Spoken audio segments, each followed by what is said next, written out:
Welcome back to another Monday Night Sports Show, Rams. I'm Erica Johnson. And I'm Rachel Hallam.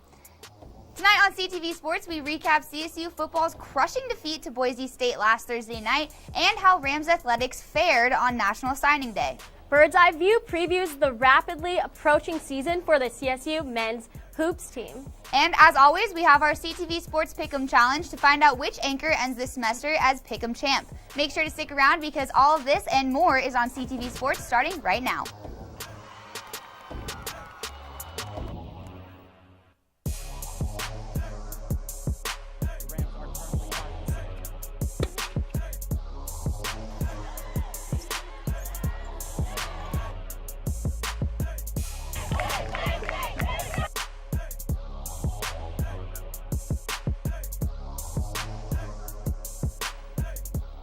In an unfortunate turn of events for Colorado State football and first-year head coach Steve Addazio, the Rams were unable to return to Fort Collins with their second win in a row after an upsetting loss to the Boise State Broncos this past Thursday on the famous Smurf turf.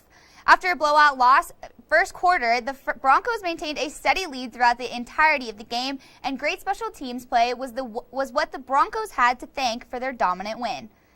And special teams started out right out the gate with a blocked punt here on the Rams' first possession of the game. It was recovered by Avery Williams in the end zone for a touchdown. Then a blocked punt right here as they just scoop it up, and he takes it all the way down to the end zone, and there's just no one to cover him, and he gets all the way in, putting them up on the board again for Boise State. As you can see, there's a flag, but that didn't matter. And now we have Patrick O'Brien with the first score of the game for the CSU Rams. He takes it by himself for a QB sneak for a 1-yard touchdown for 6. Then O'Brien gets the passes it, and it's an interception, and the Rams just can't get to him in time. It's just Now Todd Centeo came in late in the game for Patrick O'Brien and throws a 21-yard pass to Trey McBride in the end zone by himself for a touchdown for the Rams. Then here, just to top things off more and put the icing on top of the cake, the Rams just aren't able to get to him, and he's not. Oh, and it's a fumble right there, just scooped up. Well, although the Rams had a favorable stats on the night, it wasn't enough for CSU to leave with another win in their back pocket.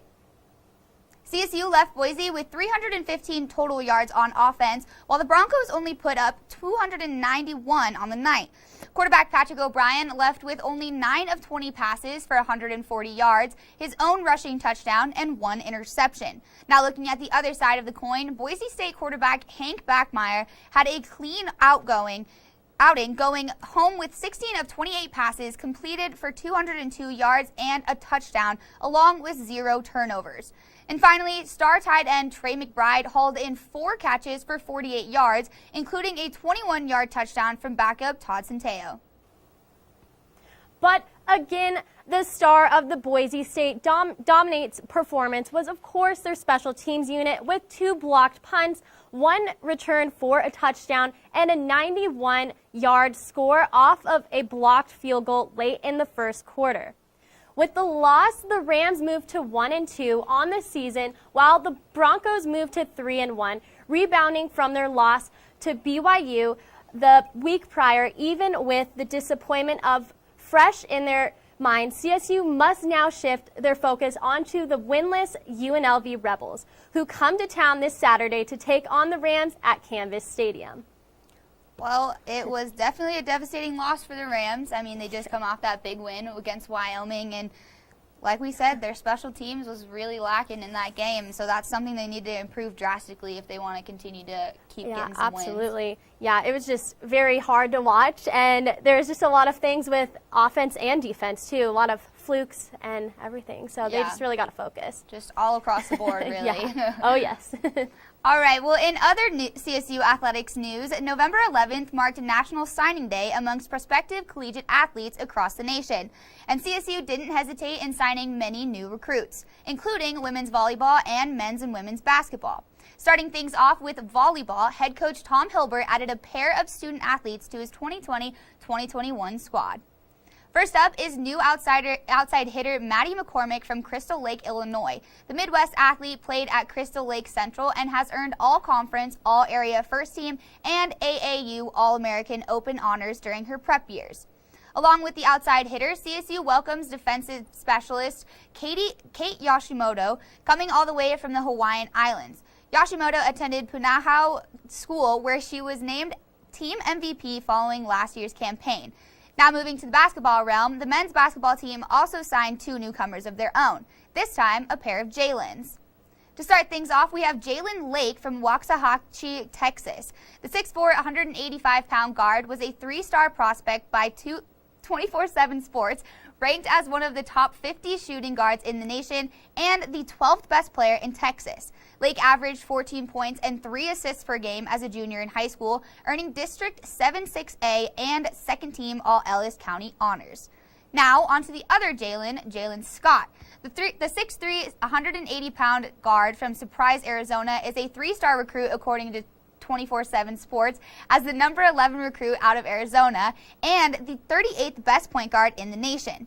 In his junior season, Scott earned 3A Metro West Region Defensive Player of the Year and All-Conference honors from the Glendale Independent, averaging 12.1 points, 6.1 assists, 5.1 rebounds, and 2.4 steals per game. Now, according to head coach Nico Medved, both players are here to make quite the impact this season after the squad lost several key seniors from this past year, including veteran starter Nico Carvacho and bench piece Chris Martin. And now finally, let's take a look at the new recruits of the CSU women's basketball program. Head coach Ryan Williams and company added 3 new athletes to help propel his 2020-2021 squad this past Wednesday, with forward Kylie Asner from McMinnville High School in Oregon and a pair of international teammates, guard Anna Prim and forward Clara Gomez, who were scooped up off the same Spanish team all the way from Barcelona. Now, after the signings were announced, Williams had nothing but excitement to show for his new recruits, saying, "All 3 of these players bring a very competitive nature and skill sets that will really add to the current roster. They're exceptional young women with extremely high character and are very conscientious students." With these 3 new additions, CSU women's basketball looks to tip off their 2020-2021 season against the Nevada Wolfpack on December 31st of this year. Now moving past CSU athletics and into the professional ranks, another monumental barrier has once again been shattered for women in sports, this time in Major League Baseball. On Friday, the Miami Marlins filled their vacant general manager spot through the hire of experienced MLB executive veteran Kim Ng. Ng is Major League Baseball's first female GM and is believed to be the first female general manager in any of the 4 major North American sports leagues. With 30-plus years of experience, most recently as the MLB's Senior Vice President of Baseball Operations for the last 9 years and as the Assistant GM for the New York Yankees and Los Angeles Dodgers back in the early 90s and early 2010s. Ng had already been serving as the highest-ranking Asian American female within the sport. With her opening statement to the fans as of the new head coach of baseball operations for the Miami Marlins, and outlined how honored she was to receive her new rank, saying, quote, "I entered Major League Baseball as an intern, and after decades of determination, it is the honor of my career to lead the Miami Marlins as their next general manager," end quote. It's just exciting to see her fill in that position there and step up because she's just incredible and she's going to do great things for Miami. Absolutely. It's just great to see more women that proving that they belong in this sport and they're getting the recognition they deserve at this point now. Absolutely. Well, moving on from one professional sport to another, excitement continues to spread throughout the National Football League each week. And while that persists, we'll also continue to spread our excitement through our top plays of the week. And to start our Week 10 plays at number 5, we have the special teams unit of the Jacksonville Jaguars. A punt from the Green Bay Packers, and we have Keelan Cole, who is going to return this punt. And he's going to take it all the way. He's missing some tackles, has some great blocking. But I want to point out his little trickery right here in front of the punter. Trips him up just enough to go into the end zone, but it was not enough to leave with a win. Then the Buccaneers, Brady hands it off to Ronald Jones, and he takes it down to the end zone, and he almost gets caught up right here, and he misses him, and he's all the way to the end zone. Just a crazy touchdown return, 98 yards to the house. And at number 3, we have Deshaun Watson back on our play again. He looks like he's going to be taken down, but somehow gets the ball off to Randall Cobb, enough for a first down. Then we have Josh Allen gets the snap, hands it off to McKenzie. McKenzie to Allen. This trickery is just awesome, and he gets enough to get into the end zone. Just an outstanding play. And at number 1 of our week 10 plays, we have Kyler Murray, who has to throw a Hail Mary right here with 6 seconds left on the game. He gets it to DeAndre Hopkins, who is covered by 3 defenders at the exact same time, manages to hold on to the ball, gets it in the end zone with 1 second left on the clock to win the game. That was just incredible. All right. Well, now, like last week, we enjoyed our newly incorporated Not Top play and decided it was something we wanted to continue. So for this week's funniest moment, I wanted to look at this Oscar-worthy acting job from yesterday's actions. Oh, yeah. We have Jacksonville Jaguar linebacker Miles Jack, who has the tackle here, and then he has an offensive lineman from the Green Bay Packers come and push him off. But watching his acting is incredible. This is just quite the hilarious flop. Refs called a penalty on this to start, but after they watched his ridiculous acting, they could see that that was not worthy of a penalty, and they took the flag away. Well, you can't be doing that. Oh, it made so me laugh. Funny. It did me too when I saw it. I'm glad to see that they have some humor still going on down there. But yeah, I'm glad also that the refs didn't call an actual penalty on that, because that was too much. It was silly. Yeah, exactly. That is all the time we have for now. Ethan's has bird's eye view coming up next after the break.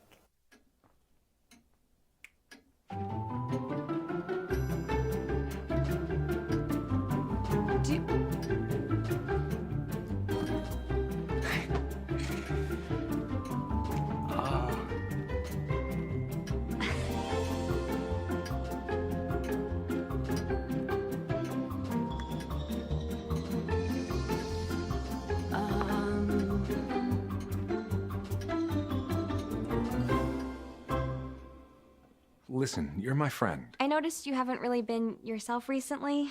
Yeah, I feel like something's up. How are you? Are you okay? Is there anything you want to talk about? I just want to know how you're feeling. And listen, even if you don't know what to say, I'm here to talk. No matter what you're going through, I just want you to know I'm here. I've got your back.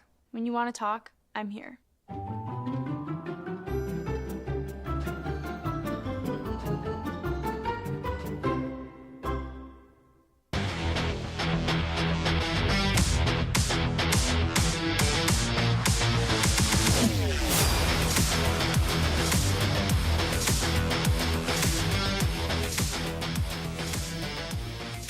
Well, what do you know, Rams? It's just past 7 o'clock. You're up there. I'm down here. Same time of the week. Welcome to Bird's Eye View. I am Ethan Bird, and you're going to join me down on the floor. But this time I'm going to be standing on a different side of the TV. Kind of feel a little bit more comfortable over here. Now, I really did not want to break down CSU's loss to Boise State, mainly because if I had to look at that blue turf for another second, I may just keel over from the migraine that it causes. So, let's talk a little bit about CSU men's basketball, who is entering this year as a preseason 5th seed. Head coach Nico Medved had his thoughts on that. The one thing that you know is always going to be constant, Jeff, is they have the preseason polls, but you probably know better than anyone being around the league. But when do they ever end up the way that they picked them in the preseason? So you know, and in any year it's like that. But gosh, in this year in particular, with everything going on, and so. I'm not terribly concerned about it, and I don't really question our guys' motivation at all. But no, that's a question I know I'm going to get, but honestly, I hadn't even really paid much attention to it. And Coach is exactly right. The Rams were projected as number 9 last year. It finished at the 6th seed. Now, a big part of not ranking higher could be the loss of Mountain West's best rebounder of all time, Nico Carvacho, and bench guys Hiron Edward and Chris Martin. But that doesn't faze the new face of the program, Isaiah Stevens. I'm also very confident in what we're bringing in this year with Deshaun Thomas and James Morris. They also just bring a different skill set that maybe Nico didn't necessarily bring to our team, just as far as like perimeter threats and just different actions that we can do. But it's going to be hard to replace Nico and everything that he did as far as rebounding and inside presence that was physical and dominant. But I also like where we're headed to with our young guy.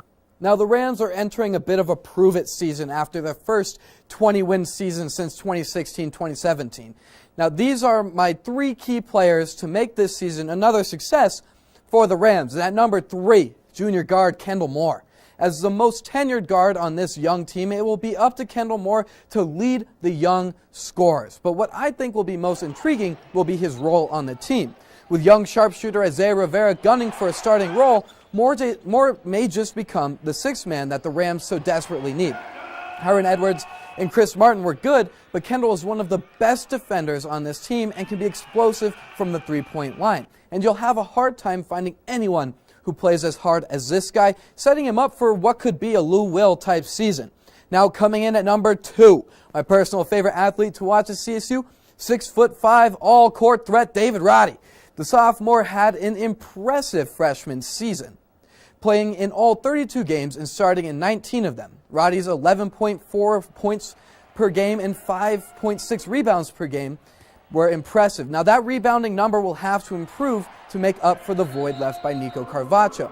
While he may lead the nation in rebounding like he may not lead the nation in rebounding like Nico, Roddy is relentless in the paint and will be pivotal on the glass for the Rams. Not to mention, he had some of the best dunks of the season. Roddy will have an expanded role considering he can flex from guard to forward with ease. Now keep an eye on him this upcoming season. And last but certainly not least, the preseason All-Mountain West pick and last year's Mountain West Freshman of the Year, Isaiah Stevens. Stevens will be entering the season as the Rams' de facto best player, and rightfully so. He led the Rams in scoring at 13.3 points per game, complementing that with 4.5 assists per game.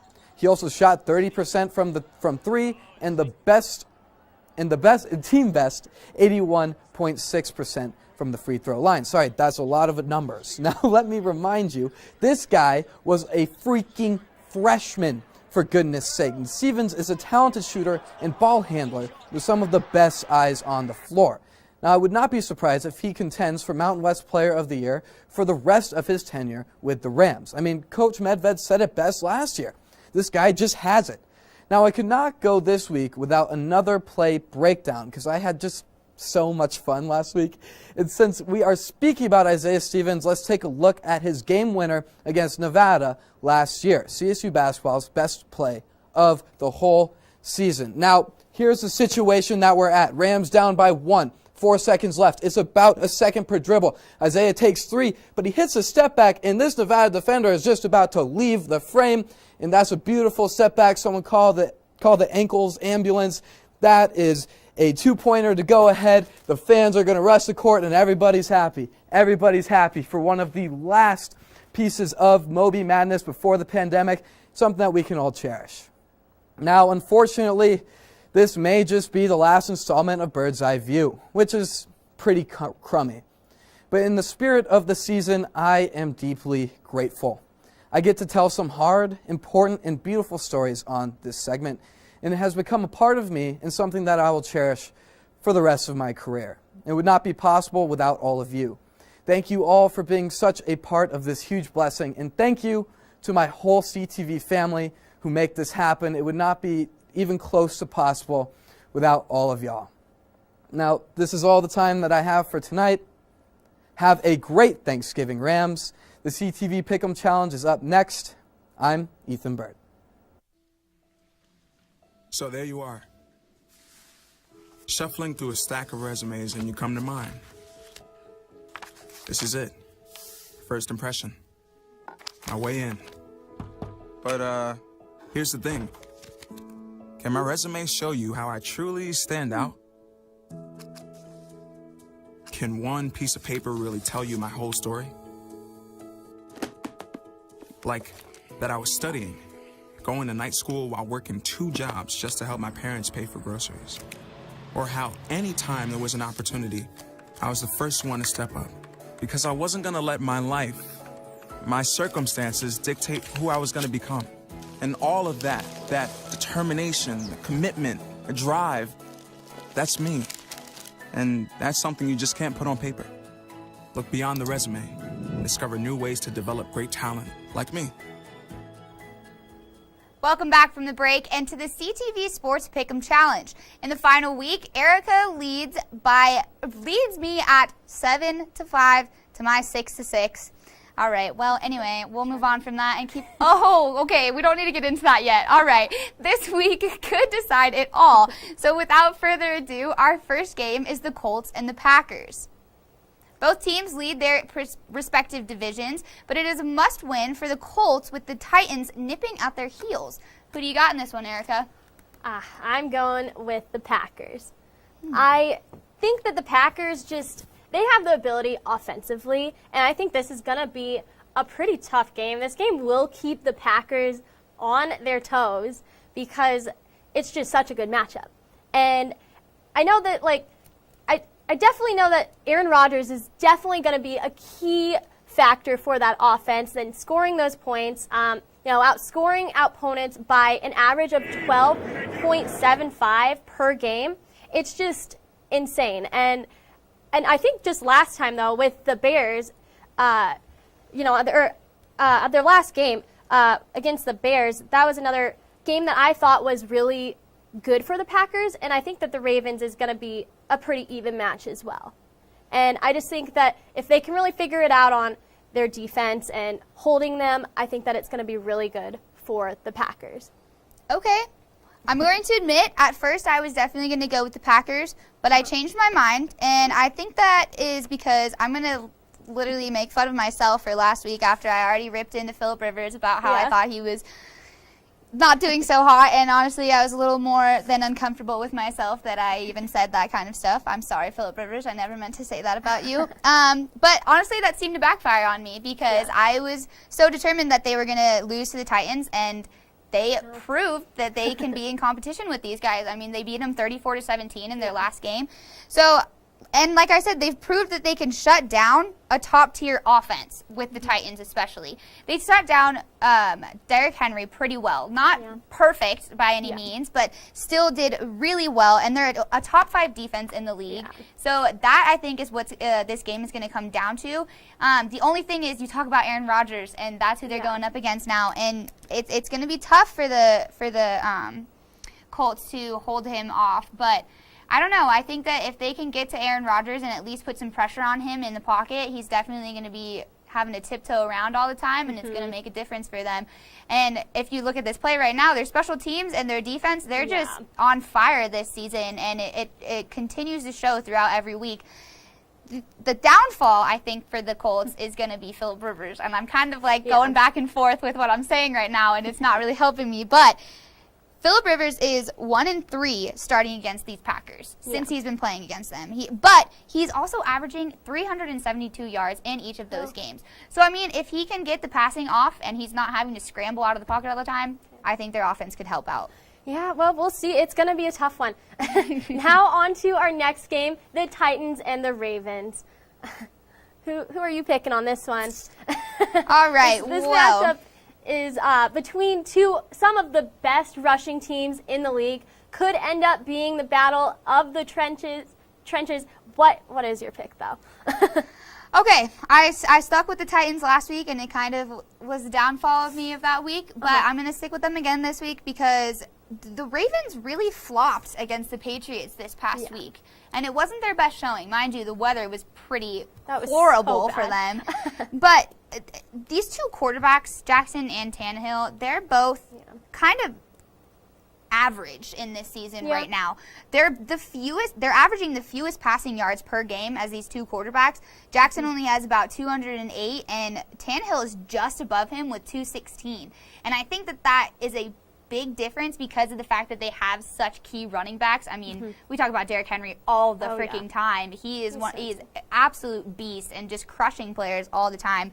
But I think for this one, it's definitely going to come down to the defense. And so long as the Titans defense can manage to hold Lamar Jackson in his pocket the whole time and not let him scramble and run, because he can run, and it is a scary thing for defenses to look at. So as long as they can contain him, I think they'll be okay. Yeah, absolutely. I also chose the Titans too. It's just figuring out their defense, like you said, and we always talk about Derrick Henry and relying on Derrick Henry, and they can totally on offense, but I just think that it's really going to come down to figuring out their defense because, their last game, it really was just the defensive plays that need to happen, the big plays, and if they can figure that out, that's just going to be the best for them. And we definitely talk way too much about Derrick Henry, but there's How not can you enough not? to talk about him. How Like, can you not? it's just so easy to talk about him because he is such a big impact, and it's no wonder that the Tennessee Titans rely so much on him throughout these games. I mean, he's only like 54 yards away from breaking 1,000 already on this season, and he has 8 touchdowns, 0 fumbles. I mean, there's no stopping him. insane. So, like we both said, so long as the defense can contain him, the Ravens might have a shot on that one. But lastly, we're going to move on to our last pick of the week. So, of course, we have the Rams who will be facing off against the UNLV Rebels. UNLV will be entering Canvas Stadium winless. Can the Rams right this ship, Erica? It's going to be a tough one. I did choose CSU, but it's going to be a real tough one for the Rams. I just think that there's so much that they have to really focus on with their special teams the last games and everything. I just feel that the Rams have to focus on offense, defense.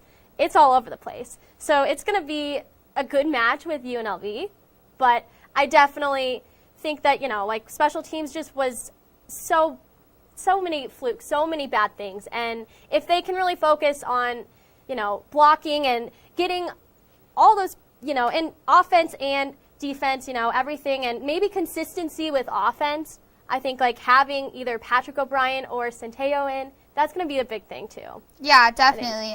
For me, I feel like this was kind of an easy pick. I know we can pick which team we want, but I'm definitely going to stick with CSU in this one, and it's just because, like we already said, UNLV is winless against CSU, and right now they're 0-4 with their last loss to San Jose State, and San Jose State marched all over them the entire game.